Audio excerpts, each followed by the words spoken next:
Hi everyone, it's Camila. Today I have a new Krita tutorial for you. This is kind of a continuation to my previous tutorial for beginners about layers. I am linking it in the card if you're interested. In this video I will be explaining how the alpha channel works in Krita and how I use it to apply gold texture to my drawings, but it can be used with any kind of texture. If you find this video valuable, please leave me a like or comment and consider subscribing to my channel for more art videos. Now let's get started. For my textures, I really like the website called Unsplash. The photos on there are taken by professional photographers and they kindly share them for free for everyone to download in high resolution. When you search for the photo on Unsplash, you will also see similar pictures when you scroll under the particular one that you've liked. When you find the picture, you can download it in a few different resolutions to import the texture as a layer in Krita. In your blank canvas file, at the top of the menu bar, find Layer, then Import, Export and Import Layer. Now pick the folder where you saved your photo and click Open. To create the paint with texture effect, you will need two layers, one empty transparent one and above that your texture. This effect can be achieved by using the alpha channel. Remember that alpha channel only works in groups, and to make a group, select the two layers, texture and the transparent one, by holding Shift or Control. With Control you can select layers separately, while Shift selects everything in line. Then right-click the layers and choose Group and Quick Group. You can also use a shortcut for this, which is Ctrl and G. It will create a tiny folder with the selected layers. Select your texture layer and click the alpha channel icon. Now select the empty transparent layer and whatever you paint with whatever color on this layer will be visible as texture. If your texture layer is too small, depending on the quality of the photo, you can try to scale it, or if it's really small, I would suggest choosing a different texture that would fit your canvas size. However, as in this example, I often scale my textures and they look fine in terms of quality. Now I will show you how you can work with layer modes with alpha channels. Layer modes, or as they are also called blending modes, change the appearance of the layer or image based on the layer or layers under it. Or the definition from Wikipedia, blend modes in digital image editing and computer graphics are used to determine how two layers are blended with each other. You can achieve a lot of different effects with them once you remember how the modes affect the image. You can also just experiment, and by trial and error you will learn what each mode is for. In this example I have imported another texture layer as the background, so you can see how the alpha channel group interacts with it and what happens when we add layers on top. If you paint outside the alpha channel group, it will not keep the transparency. Even if you click the alpha button, the alpha channel can interact only in group.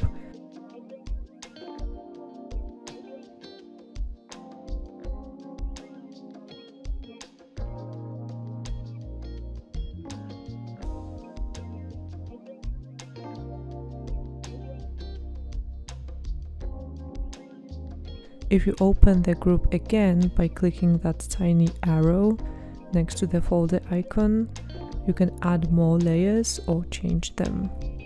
When you click the alpha button on the layer in the alpha channel group, it will keep the transparency.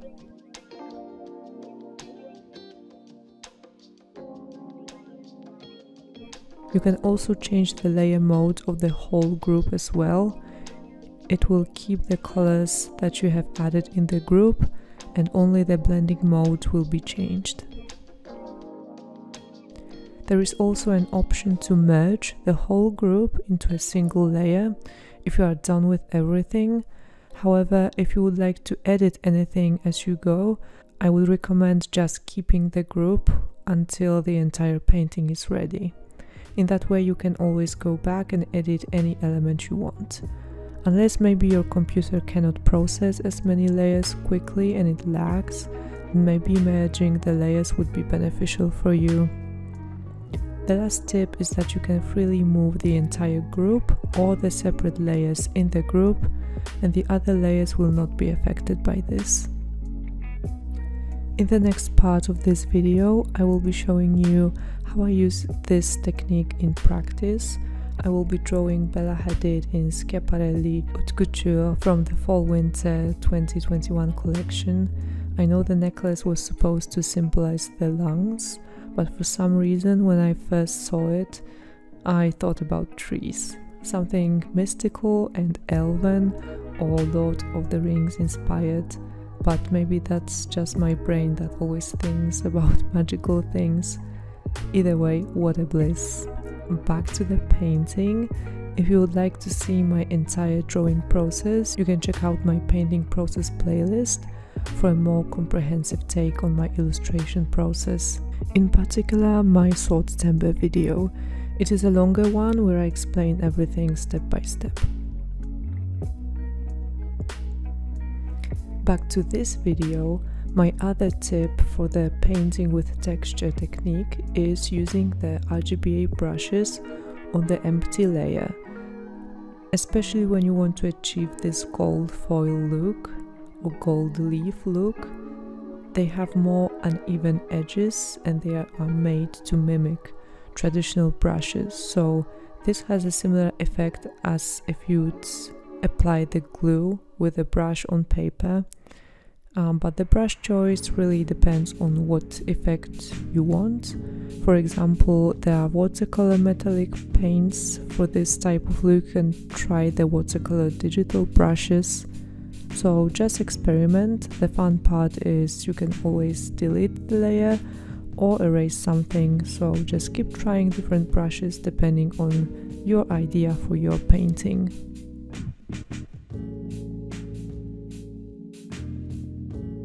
Just to tell you a little bit about this drawing, at first I wanted to try a more minimal fashion sketch look for this drawing, but in the end I did not like the result and I was more inspired to paint a more realistic portrait, so that's what I went with, and now I really like the finished piece. If you would like to see more of Bella and me explaining how to achieve the watercolor effect in Krita, you may be interested in my digital watercolor video. To be quite honest, this drawing was sitting in my folder for months before I decided to redraw the face, and that is why I always recommend to keep the Krita files with layers, because you never know when you would like to get back to something and redo it. I don't do that very often, but sometimes I can be thinking for days about one painting and how ugly it turned out, but then when I decide to redo it, I'm like, yes, that was so worth keeping those pixels saved on my drive this entire time. As you can see here, I have added some highlights to the necklace by adding another layer to the group and selecting the alpha channel icon as I've showed you in the first part of the video. This is just to mimic the natural highlights of the gold leaf and bring some more dimension to the gold color.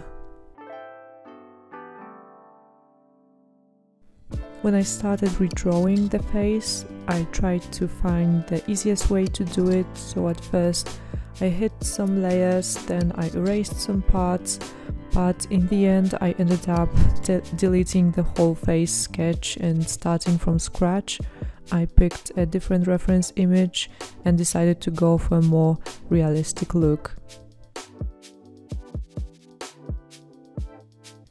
From my experience, the sketch for my realistic portraits may be somewhat deceiving because it does not look like the person at first, but the shadows and colors also play a very important role, so it's best to just trust the process and keep going. With watercolor, even digitally, it's good to go very light-handed and keep adding layers slowly to achieve a more seamless effect. At the end, I have also added some cool tones to her skin tone on top of the blush and more details to her eyes like eyelashes and eyeliner to keep the drawing in the fashion category. Again, I have more detailed tutorials on my full painting process and also the watercolor effect, so if you're interested you can check out those videos, but also let me know in the comments if there are any other tutorials or topics you would like me to cover or explain in the future videos. I also have a separate video on how to paint gold digitally by hand. It's my textured gold tutorial and I will link it in the card as well. For the next few minutes I will leave you with my painting time-lapse and the chill beats, and I will be back at the very end to thank you for watching. If you've made it this far, comment golden hour. It's my favorite time of the day, and tell me what you plan to draw next using this technique.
I think we are reaching the end of this video.